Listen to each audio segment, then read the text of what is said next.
नमस्कार दोस्तों, OCN network में आपका स्वागत। पहले से ही अरविंद केजरीवाल का उनके पुराने साथी तिहाड़ में इंतजार कर रहे थे, जिनमें सत्येंद्र जैन उनके स्वास्थ्य मंत्री रहे हैं। मनी लॉन्ड्रिंग के ही केस में जेल में हैं, 2 साल से अधिक हो गए हैं।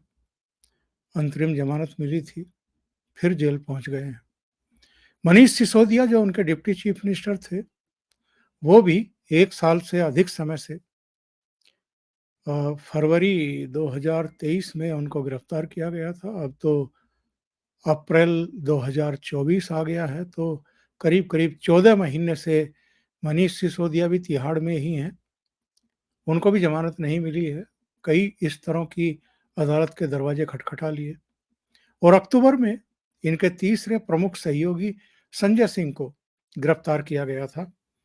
इनमें सत्येंद्र जैन को तो एक मनी लॉन्ड्रिंग के केस में कलकत्ता की फर्म के द्वारा हवाला से दिल्ली में इन्होंने धन प्राप्त किया और फिर संपत्ति खरीदने में उसको लगाया था, उसमें पकड़े गए हैं।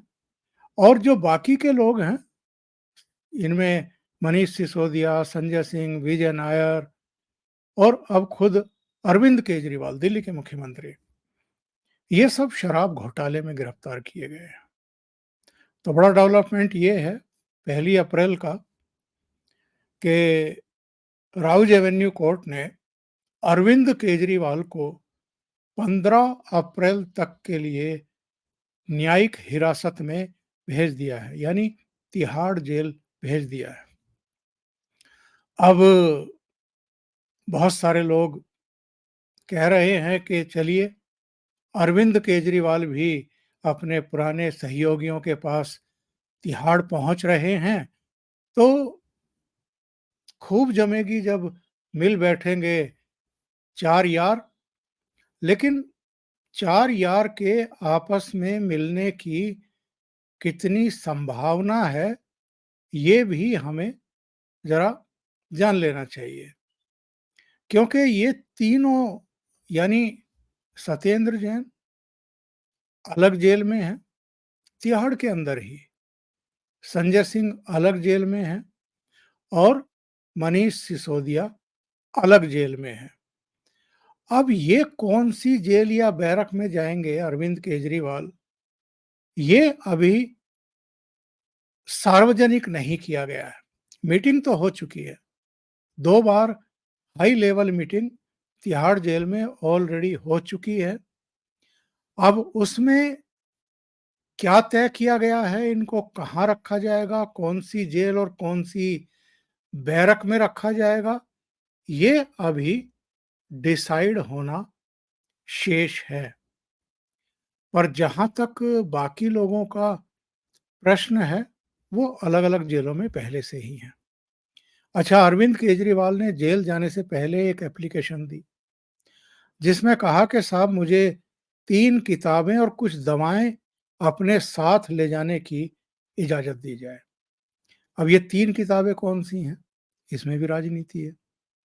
एक तो गीता की माँग की है, एक रामायण की माँग की है और एक वरिष्ठ पत्रकार नीरजा चौधरी की किताब है, हाउ प्राइम मिनिस्टर डिसाइड। तो हाउ प्राइम मिनिस्टर डिसाइड, ये ही किताब क्यों माँगी है? तो ज़रा थोड़ा-सा सोचिए। जब ये राउज एवेन्यू कोर्ट लाए जा रहे थे, ईडी की अब तक कस्टडी में थे, हिरासत में थे, तो मीडिया ने इनसे पूछा कि कल तो रामलीला मैदान में जनसभा हुई थी, उसमें तमाम लोग इकट्ठा हुए थे। तो इन्होंने कहा कि प्रधानमंत्री जो कुछ कर रहे हैं, देश के लिए अच्छा नहीं है। अब प्रधानमंत्री क्या कर रहे हैं? प्रधानमंत्री तो जिन्होंने भ्रष्टाचार किया है, जिन्होंने घोटाले किए हैं, उनके खिलाफ कार्रवाई के लिए ही तो कह रहे हैं एजेंसियों को। तो ये देश के लिए अच्छा क्यों नहीं है?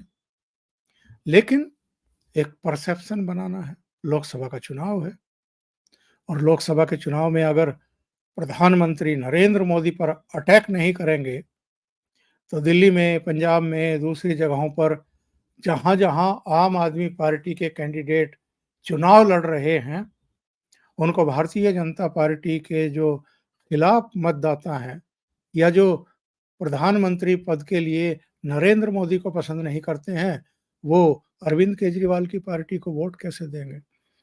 इसलिए जब मौका लगता है, प्रधानमंत्री पर अटैक करते रहते हैं। केवल अरविंद केजरीवाल नहीं, कल आपने रामलीला मैदान में भी देखा होगा, बहुत सारे लोगों ने प्रधानमंत्री को ही निशाने पर लिया। जबकि सब जानते हैं कि जो टॉप पर बैठी हुई लीडरशिप होती है, उसकी तो नियत और नीति काम करती है। अगर वो आतंकवाद पर, नक्सलवाद पर और भ्रष्टाचार पर ज़ीरो टॉलरेंस की बात करते हैं, तो फिर बाकी एजेंसियों को रोज़-रोज़ बताने की ज़रूरत नहीं है कि आपको किसे गिरेबान से पकड़ना है, किसे कॉलर से पकड़ना है और किसे जेल में डालना है। फिर एजेंसियां अपने आप काम करती हैं। विज्ञान भवन का मुझे एक सम्मेलन याद आ रहा है जिसमें तमाम जो हमारी खुफिया और जांच एजेंसियां हैं सेंट्रल लेवल पर, उनके सभी टॉप मोस्ट अधिकारी मौजूद थे और प्रधानमंत्री संबोधित कर रहे थे।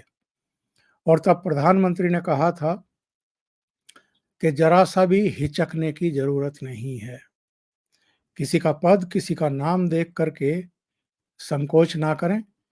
अगर आपके पास एविडेंस हैं, दस्तावेज हैं, जो चीख-चीख करके बोल रहे हों कि भ्रष्टाचार हुआ है, इन्हीं की शह पर हुआ है, इन्होंने ही किया है, उठाइए, जेल में डालिए, कार्रवाई करिए। तो इतने स्पष्ट हैं नरेंद्र मोदी भ्रष्टाचार को लेकर के, ज़ीरो टॉलरेंस की नीति अपनाए हुए हैं। जहाँ तक अरविंद केजरीवाल का प्रश्न है, अरविंद केजरीवाल को 21 मार्च को ईडी ने उनके सीएम हाउस से, शीश महल से गिरफ्तार किया था और 22 तारीख को इनको राउज एवेन्यू कोर्ट में यानी पीएमएलए कोर्ट में पेश किया गया था। इनको 6 दिन की कस्टडी में भेजा गया था कि आप पूछताछ करिए और 28 मार्च को फिर 4 दिन की ईडी की कस्टडी पर भेज दिया गया था जिरह के बाद। अब ईडी का कहना ये है कि हमने इनसे पूछताछ पूरी कर ली है जितनी हमें करनी थी। जाहिर है इनके सामने के कविता को और दूसरे लोगों को भी बिठाया गया है।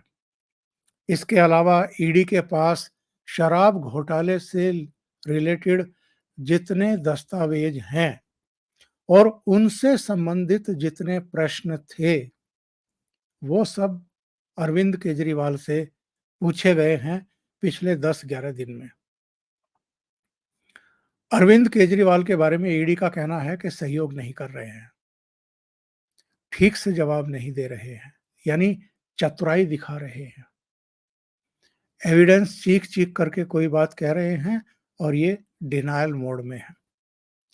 नंबर 2, इनका जो आईफ़ोन है, उसका पासवर्ड नहीं बता रहे हैं।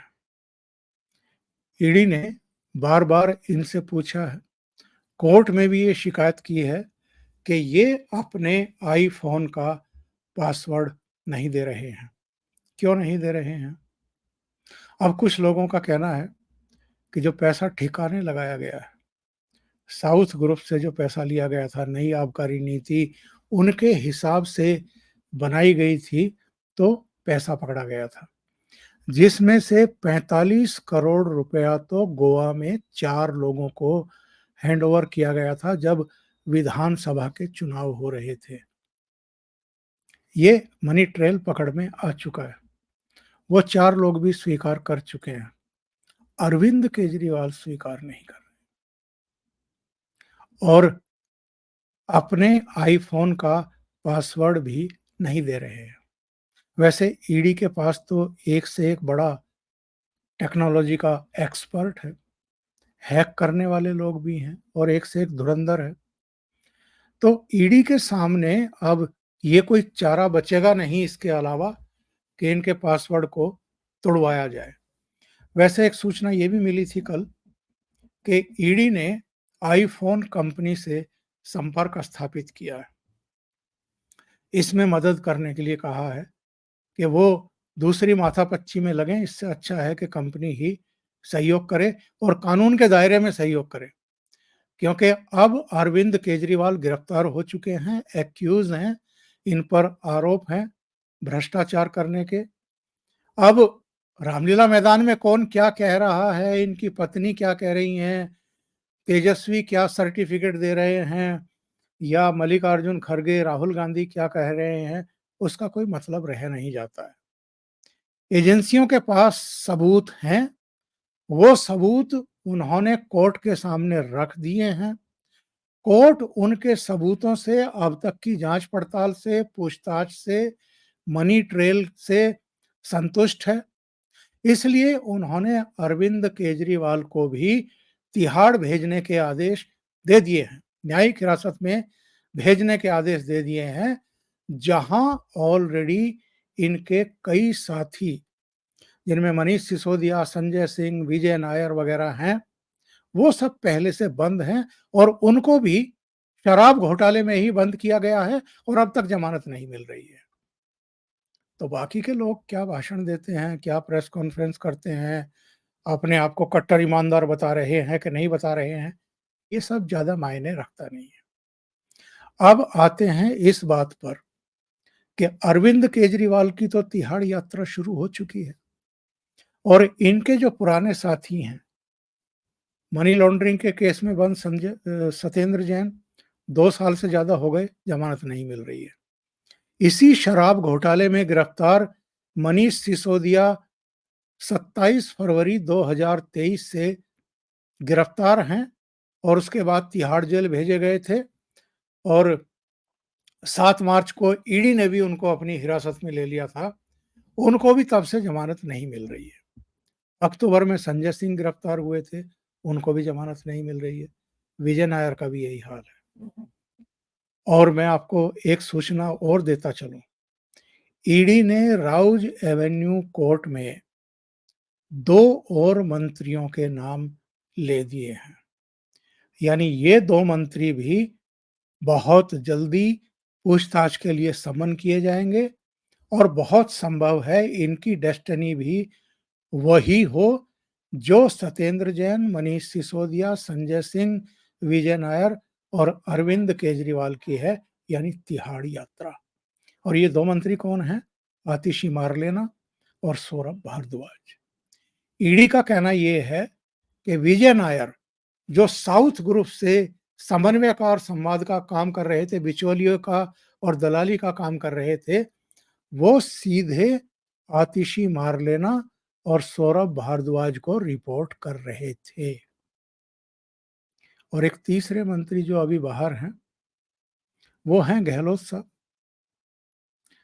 उनको 5 घंटे ड्रिल किया है ईडी ने और ये पूछा है कि कैबिनेट मंत्री के तौर पर आपको जो आवास अलॉट किया गया था, उसमें विजय नायर कैसे रह रहे थे?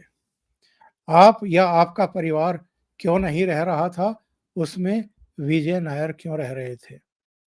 तो ये तो कैलाश गहलोत ने माना कि मैं या मेरा परिवार नहीं रह रहे थे, लेकिन इस पर वो पतली गली से निकलने की कोशिश करने लगे कि मुझे पता नहीं है कि विजय नायर वहां रह रहे थे या नहीं रह रहे थे। विजय नायर यानी अरविंद केजरीवाल के बेहद करीबी, जिनके बारे में इन्होंने कहा था साउथ की कंपनी से, के कविता से भी, कि ये अपना लड़का है, विश्वास का लड़का है, आगे आप इनसे डील करिए, इनसे बात करिए। और खुद अरविंद केजरीवाल ऑन कैमरा ये कह चुके हैं कि विजय नायर तो हमारा छोटा कार्यकर्ता है। पहले पंजाब के लिए मीडिया और कम्युनिकेशन के लिए काम करते थे, फिर गुजरात चुनाव में उन्होंने यही काम किया और उसके बाद दिल्ली के लिए काम कर रहे थे। पता नहीं ईडी ने इनको क्यों गिरफ्तार किया। अब अरविंद केजरीवाल को पता लग गया होगा कि क्यों गिरफ्तार किया है। तो 3 और मंत्रियों पर तलवार लटक गई है, गहलोत, सौरभ भारद्वाज, आतिशी मारलेना। और अभी तो सर जी तिहाड़ की तरफ गए ही हैं, तो अभी तो 15 अप्रैल के तक के लिए इनको भेजा है। पर ये 15 अप्रैल कब 15 महीने में तब्दील हो जाएँगे, पता भी नहीं चलेगा। जैसे सत्येंद्र जैन और मनीष सिसोदिया के 15 महीने होने वाले हैं या हो चुके हैं और संजय सिंह भी उसी रास्ते पर हैं, तो उसी रास्ते पर अब अरविंद केजरीवाल की जेल यात्रा शुरू हो चुकी है। तो अब प्रश्न खड़ा होता है ये कि अरविंद केजरीवाल मुख्यमंत्री का पद छोड़ेंगे या नहीं छोड़ेंगे? क्योंकि उनके इरादे तो ये हैं, जो वो स्पष्ट कर चुके हैं कि मैं तो जेल से ही दिल्ली को गवर्न करूँगा, दिल्ली की सरकार चलाऊँगा।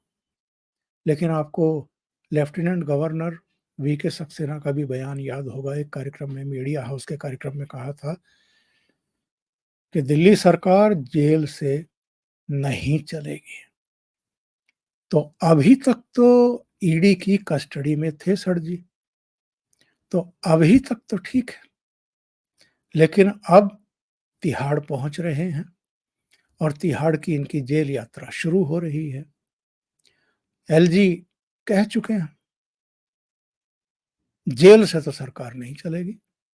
आज तक नहीं चली। आज तक कोई मुख्यमंत्री जेल में रहते हुए मुख्यमंत्री नहीं बना रहा। वो पहले मुख्यमंत्री पद से इस्तीफा दिया और उसके बाद फिर गिरफ्तारी हुई और फिर उनको जेल भेजा गया है। अभी ज़्यादा दूर देर की बात नहीं है, हेमंत सोरेन, जब ईडी ने कहा कि आप हिरासत में लिए जाते हैं, तो वो कम से कम इनसे तो समझदार निकले। उन्होंने कहा कि मैं गवर्नर हाउस जाना चाहता हूँ, रेजिग्नेशन देना चाहता हूँ। लेट नाइट उनको गवर्नर हाउस ले जाया गया, उन्होंने रिजाइन किया और उसके बाद उनको गिरफ्तार कर लिया गया। लेकिन जो नैतिकता की दुहाई दे करके राजनीति में आए थे, राजनीति को बदलने के लिए आए थे, पूरी राजनीति ही बदल देंगे देश की, हम तो जी कट्टर ईमानदार हैं, और कितनी बड़ी-बड़ी बातें करते थे। ये कांग्रेस भी चोर, मुलायम सिंह भी चोर, मायावती भी चोर, फलाना भी चोर, ढिमकाना भी चोर। ये क्या लोकपाल विधेयक पारित करने में मदद करेंगे? लेकिन देखिए, ये तो डकैत निकले। और ये अकेले नहीं, इन्होंने तो अपने सारे संगी साथियों को भी जेल भिजवाने का काम कर दिया। अजीब कट्टर ईमानदार आदमी है। तो अब सबकी निगाहें इस पर रहेंगी कि आज कल में अरविंद केजरीवाल मुख्यमंत्री पद से इस्तीफा देते हैं या नहीं देते हैं। नहीं देते हैं तो फिर एलजी की रिपोर्ट होम मिनिस्ट्री को जाएगी, राष्ट्रपति के पास जाएगी। उसके बाद राष्ट्रपति और होम मिनिस्ट्री और मोदी सरकार तय करेंगे कि जो संवैधानिक और व्यवस्थागत संकट खड़ा हो गया है दिल्ली में, इसके चलते यहाँ पर अब राष्ट्रपति शासन लगाया जाए या नहीं लगाया जाए। लेकिन रुकिए, अरविंद केजरीवाल इतने सियाने तो हैं कि वो दिल्ली की सत्ता अपने हाथ से नहीं जाने देंगे। और पिछले कुछ दिनों से हम और आप जो देख रहे हैं, उनकी पत्नी सुनीता केजरीवाल जिस तरीके से उसी मुख्यमंत्री की कुर्सी पर बैठ कर के दिल्ली वालों के लिए वीडियो संदेश जारी कर रही हैं, मीडिया के लिए संदेश जारी कर रही हैं, जिस कुर्सी पर बैठ कर के अरविंद केजरीवाल वीडियो बनाते रहे, प्रेस कॉन्फ्रेंस करते रहे, इसके संकेत साफ हैं। ना ये शीश महल को अपने पास से जाने देना चाहेंगे, ना ये दिल्ली की सत्ता अपने हाथ से जाने देंगे।